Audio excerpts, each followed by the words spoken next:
any legislation we can do to help protect the citizens of Missouri, we should support. The Missouri Senate passes legislation to increase penalties for some immigrants who enter the country illegally and commit crimes. I'm Mark Slavitt, here from the bill's sponsor, who calls these immigrants the scum of the earth. I'm Garrett Bergquist. With the first ethics bill of the session now law, we take a look at the state of the ethics reform movement at the state capitol. Happy Earth Day 2016. I'm Elizabeth Hoffman. Coming up, I'll take you to the big celebration right here in the capital city.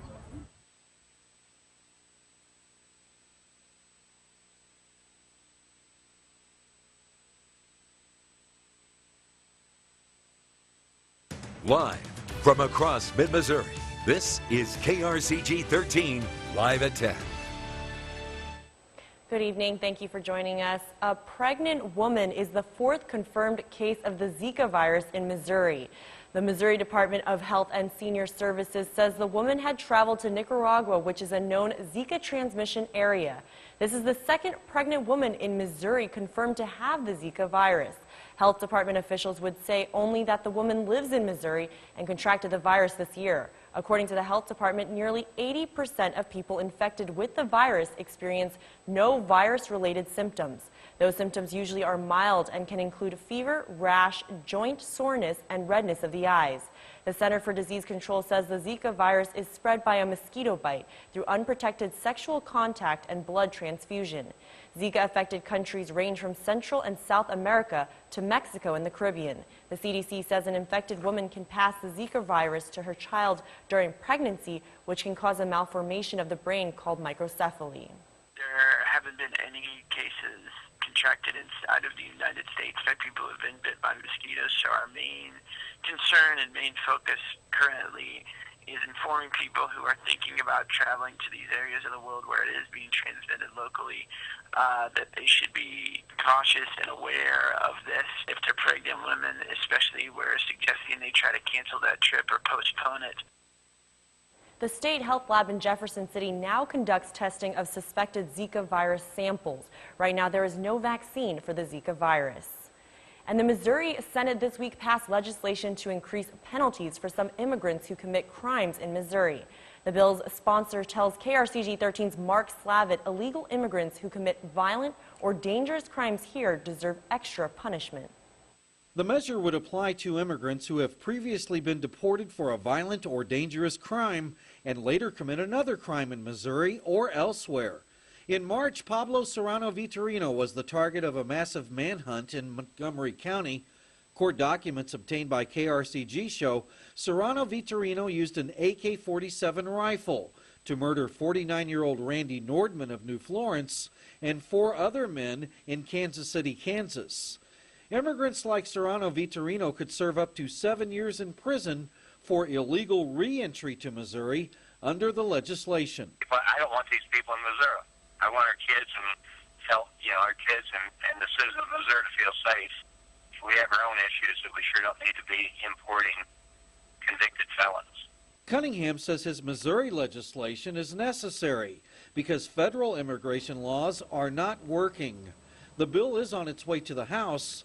Columbia Representative Caleb Jones supports the legislation. All of us deserve a place or a society where we can live safe and not be scared of individuals harming us, and any legislation we can do to help protect the citizens of Missouri, we should support.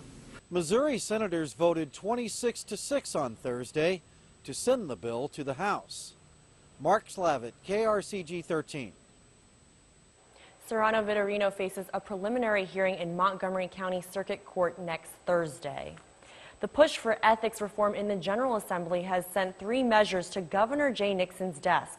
KRCG 13's Garrett Bergquist explains what's at the finish line and what's still in the works.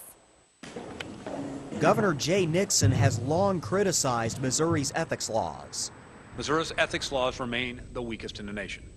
There are no limits on campaign contributions, no limits on lobbyist gifts, no restrictions on a revolving door between legislating and lobbying, and no safeguards to prevent legislators from using their public positions for private gain. That's beginning to change. Last week, Nixon signed a measure to bar lawmakers from serving as paid campaign consultants for each other. This week, legislators sent 2 more measures to his desk. One would require lawmakers to wait until 6 months after their terms end before becoming lobbyists. The other would require lawmakers to dissolve their candidate committees if they become lobbyists. It also would restrict campaigns to short-term investments.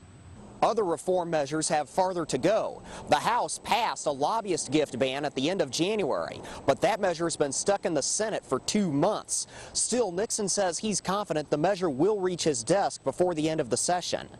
Lawmakers from both parties have filed legislation to limit how much money donors can give to individual candidates. But that legislation is not likely to come up for floor debate. Missouri remains the only state with no campaign donation limits. Republican leaders say they consider campaign donations a form of political free speech. As such, they say it's protected under the First Amendment. Reporting for KRCG 13, I'm Garrett Bergquist. Governor Nixon is expected to sign the 2 ethics bills that reached his desk this week. The legislative session ends at 6 p.m. on May 13th. And now, your KRCG 13 Weather Authority First Weather.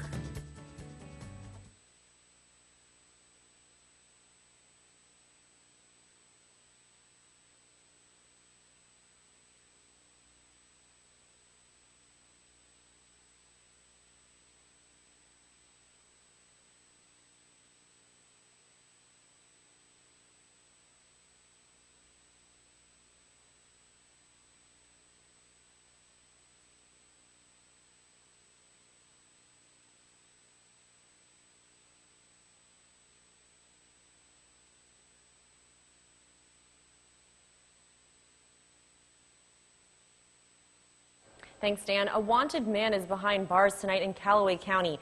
Deputies were called about a suspicious car at the Taco Bell in Kingdom City Thursday morning. When they arrived, they found Amber Higgins and Andrea Robertson in the vehicle.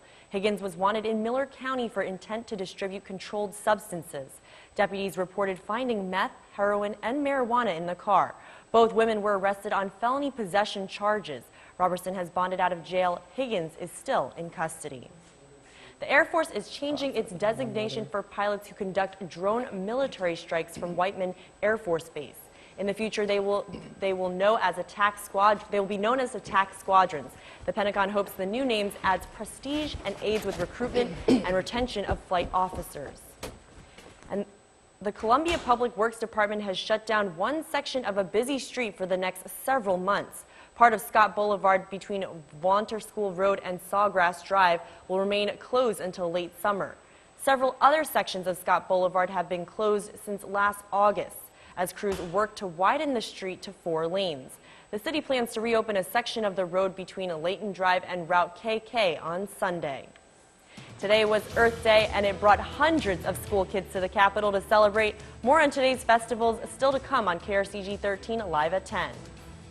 And the weekend's been nice. However, we're going to see some showers and thunderstorms, possibly severe, all coming up in the next week. We'll break down those details when KRCG 13 live at 10 returns.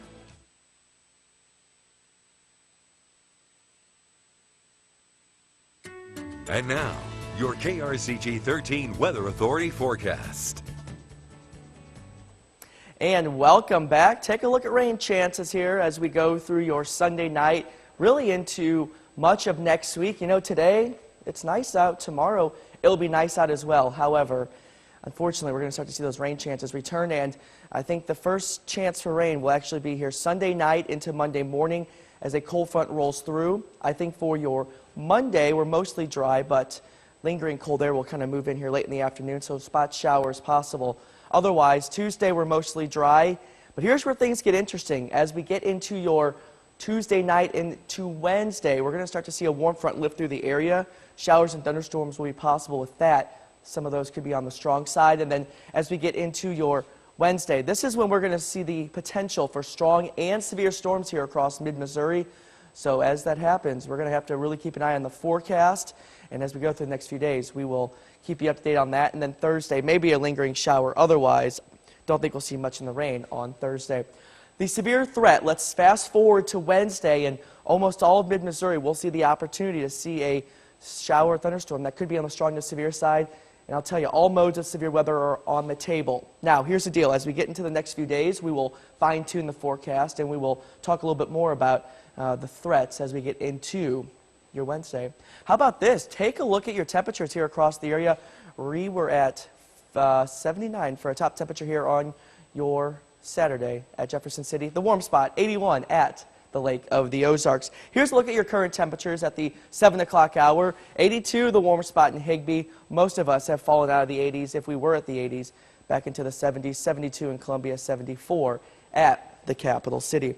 Here's the view from space, and if you've looked out the window at all today, spent any time outdoors, you'll know that we've had deep blue skies, and that trend will continue as we go through the overnight hours. Here's the bigger view, and what you'll notice is, well, we have a couple of features. We have a center of high pressure off to the southeast, and that's keeping us high and dry with lots of open skies. However, let's move to the west, and this center of low pressure is very impressive, and this will be the first of, I think, 3 storm systems that will move through our area as we go through the next few days. We'll time it out here, and this one will move in here late in the day tomorrow into Monday. However, it's more of a glancing blow. We won't see much from it. However, let's put the maps into motion, and what you'll notice with your hour-by-hour forecast is clear skies overnight tonight. As you wake up here tomorrow, going to church, whatever you're doing, we're going to see nice weather. However, we'll start to see clouds increase a little bit as we go through the day. We'll still call it mostly sunny. However, clouds will start to roll in here along with that cold front, and you're going to notice that showers and thunderstorms will start to blossom across northwestern Missouri, and by 9 or 10 o'clock, some of those could be in our western counties, and then some of those broken line of showers and thunderstorms will roll through here through the overnight hours. And then as we get into your Monday, cold front rolls through, a couple of showers are possible. Otherwise, not expecting a whole lot in the way of severe weather. However, here is a severe threat as we go through your overnight hours Sunday into Monday. The threat stays well to the northwest of us, which is the good news.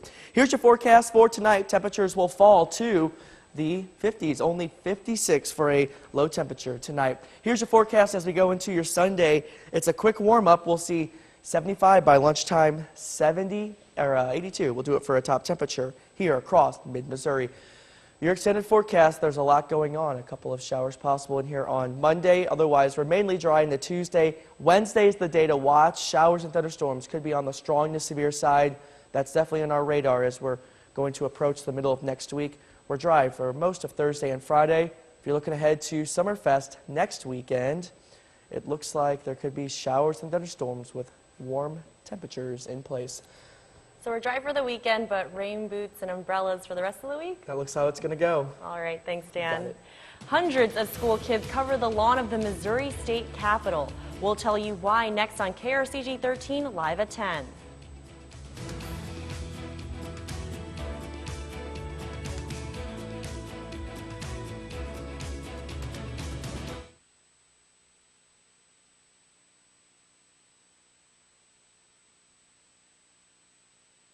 Welcome back. Today is the 22nd anniversary of Earth Day, and as KRCG 13's Elizabeth Hoffman reports, the south lawn of the state capitol was filled with students taking part in the celebration. It was the perfect day to celebrate our planet. Earth Day. Mother Nature cooperated, making Earth Day 2016 a very enjoyable day. The weather's beautiful. You can't beat this. Hosted by the Missouri Department of Natural Resources, more than 1,500 fifth graders from across the state joined in on the fun. I got to go to the top of the Capitol, and I got to see all of that. It was really cool. And then I went to the butterfly craft, and I got to do the kayak. The celebration is about getting students out and learning a little bit about the planet we have, and also learning how to preserve it for generations to come. Everyone had their own favorite part of the day. The best part would have to be getting all the stickers, if you can see. I like Bigfoot. To many, Earth Day was much more than a day off school. I'm learning about conservation and how to keep Missouri cleaner than it is. The highlight of the day for many was a show put on by the World Bird Sanctuary. The final and most popular guest of the show, a bald eagle named Liberty, of course. In Jefferson City, Elizabeth Hoffman, KRCG 13. The kids also enjoyed a picnic lunch. And the investigation into the death of a superstar continues. The latest details on Prince are next on KRCG 13, live at 10.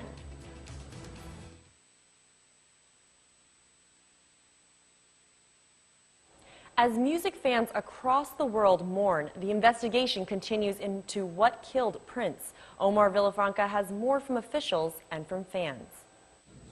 We're learning more about the final hours of Prince's life. The 57-year-old megastar, who had millions of fans, died all alone in his sprawling home and studio compound. There were no obvious signs of trauma on the body at all. The local sheriff says Prince was last seen at about 8 Wednesday evening, when friends dropped him off at home. Worried employees couldn't reach Prince Thursday morning and eventually found him fully clothed and slumped inside an elevator on the first floor. It is not known how long he had been dead.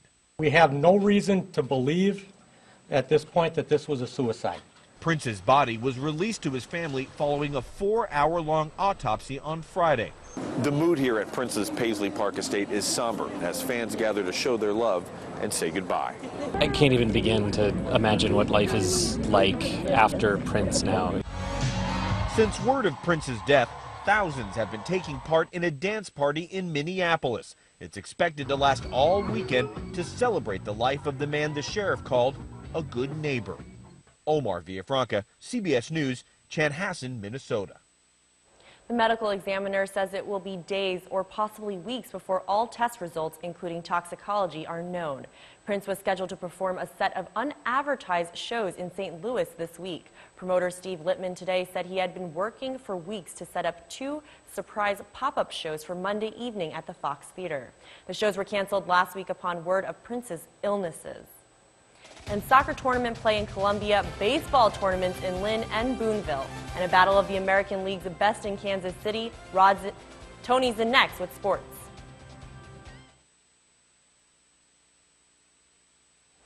The defending World Series champion Royals are off to another good start, winning 10 of their first 15 games. The only team with a better record in the American League heading into the night, the 10-4 Baltimore Orioles. The 2 first-place teams meeting in Kansas City this weekend to rematch the 2014 ALCS. Good start for KC. Mike Moustakas crushes a 2-run home run, part of a 3-run first. This one's well out of the park. Moose with 6 home runs already, just 16 games into the season. He would strike again in the second, an RBI double. Alcides Escobar motors around from first base. Moustakas 3 for 4, the home run, 2 doubles. 3 RBIs, that's a pretty darn good night. Royal starter Chris Young goes 6 innings, striking out 10 batters. He gets his first win. Wade Davis save number 7. Royals win at 4-2. KC now with the best record in the American League at 11-5. The Cardinals are on the West Coast this weekend, opening a series with the Padres in San Diego. Late start tonight, just getting underway a while ago. Adam Wainwright off to a rough start this season. Off to a rough start tonight. First inning home run by Will Myers, the former Royals prospect. That made it 1-0 Padres. That's where they are right now, playing in the bottom of the third. They will finish up late tonight in San Diego. Mizzou Tiger baseball playing at 8th-ranked South Carolina tonight. Tigers got 2 in the second on an Ian Nelson single. Then in the third, Trey Harris, long drive to center field. It's tracked down out there. It's a sac fly, make it 3-0 Missouri. In the 6th, Jake Ring, they call him the Squirrel. He adds to the Tiger lead with a RBI double, 4-1 top of the 6th, but South Carolina took control from there, taking the lead with 4 runs in the bottom of the 6th inning. Gene Cohn with the 2-run double here. That made it 5-4. Carolina goes on to win this one 8-5. Tigers will try again tomorrow afternoon. High school baseball. No one can say that the defending Class 3 state champion Fatima Comets don't play a tough schedule. They will play just about anybody. Tonight, hosting the Class 5 Hickman Cupies. Cupes coming off a win over the top-ranked team in Class 5 last night, Francis Howell. And boy, did they start well tonight. Cameron Chick leading off deep to left center. That's gone, a solo home run. Chick wasn't done at the plate again in the second inning. This one's gone. A 2-run homer opposite field, 4-0 Cupies. They went up 7-1. Fatima, though, they would fight back. 2-1 in the 5th for Brady Weavers. That will leave the park. A 3-run shot to make it a 7-4 game, but that's as close as the Comets would get. Hickman hangs on for an 8-4 win in Westphalia. The annual Lynn Baseball Tournament is underway in Osage County this weekend. The host Wildcats battling the Bearcats from Herman in first-round play. Wildcats got a run in the first, then 5 more in the third. Ben Clubb singles up the middle. That plates 2. Blake Snyder later in the inning drops the hit into shallow right center. 2 more score. Lynn took a 6-0 lead. They would hang on to win it 6-3 over Herman. Everyone will play 2 more games tomorrow at Lynn. The Boonville Woodbat Tournament underway this weekend. The host Pirates won their opener 5-0 over Centralia tonight. Eldon falls to Grain Valley 6-5. A Callaway County showdown in Fulton. The hometown Hornets welcoming the new Bloomfield Wildcats. Big first inning for the home team. Fulton, Zach Franklin drops a double down the left field line. That'll bring in Luke Gray. Fulton had the early 2-0 lead as Gray motors on home. More offense in the first. Jacob Hammerstein singles to center. That'll bring in Solomon Huff. Hornets extend the lead to 3-0. They would score 6 times in the first. Devin Masick with the single to shallow right. That brings in 2 more. Fulton 6 in the first. They roll on to a 12-2 win over New Bloomfield. And more high school baseball in Mocaine. South Callaway welcoming Southern Boone. 2 teams having very good seasons. Southern Boone led most of the game, but South Callaway, ranked number 9 in the state, would rally late. Dylan Stone chops one to second. Eagles can't handle it. Dalton Stone in to score for the Bulldogs, tying the game up 4-4 in the 6th. They weren't done a few batters later. This ball will get away from the catcher. Dylan Leeper scores. Bulldogs take a 5-4 lead. They'd add 2 more, winning it 7-4. South Callaway now 15-2 on the season. To the scoreboards, Mexico beats North Callaway in baseball tonight. Versailles over California. Osage blanks Max Creek. It was Pilot Grove 6-4 over Jamestown. Hallsville 14-7 in a football score, beating Warsaw tonight. Tuscumbia 4-1 over Russellville. Vienna having a good season. The Eagles win 5-4 over Steelville. High school soccer, the 3rd annual Father Tolton tournament kicking off in Columbia today at Gans Creek Park, right across from Tolton. The Lady Trailblazers opening with the Fatima Comets. They would win the opener. Blair Woldrich gets the assist here. Madeline Wells, long shot, finds the back of the net. Tolton edges Fatima by a final score of 2-1. And the state's 7th-ranked Southern Boone Lady Eagles, they're also playing in the Tolton tournament. Southern Boone opening with St. Paul Lutheran today. The Eagles, they would roll in this game. Here is Southern Boone. Emily Van Dieven with the early goal for the Lady Eagles. They had 4 in the first half, 3 more in the second half. Southern Boone cruises 7-0 over St. Paul Lutheran in their first game of the day. Southern Boone would also beat Fatima tonight by a 7-0 score in their second game. As we go to the scoreboards, Battle beat Tolton 3-zip. Fulton splits 2, beating St. Paul Lutheran. Then it was battle over Fulton 6-1. Hickman wins twice at the Smith Cotton tournament, beating Grain Valley and Clinton. Rockbridge falls to Park Hill South at the Blue Springs tournament. Rolla shuts out Moberly tonight 6-0. Mexico goes to overtime with Warrenton. Lady Bulldogs fall 2-1. Osage loses to Webb City. And St. James falling to Dixon in girls soccer 2-0. And a special ceremony on the new tennis courts at William Woods University in Fulton this afternoon. The Suzanne Neal Memorial Tennis Complex officially dedicated. The Owls men's and women's teams are completing their first season of competition since the program was dropped in 1999. Both having good seasons. The women, coached by Lauren Meyer, ranked number 11 in the NAIA. Good year for William Woods and the dedication of the new complex taking place today. Great weather if you want to go play tennis, golf, anything outside. Temperatures right now are back into the 70s. And guys, as we get into the day tomorrow, we'll be back into the 80s. Rain chances return as we get into next week. You really can't beat the weather we're having. No, you can't. We'll take it. Yeah, we'll take it. That's right. Well, that's all for us. Thanks for watching. Have a wonderful night.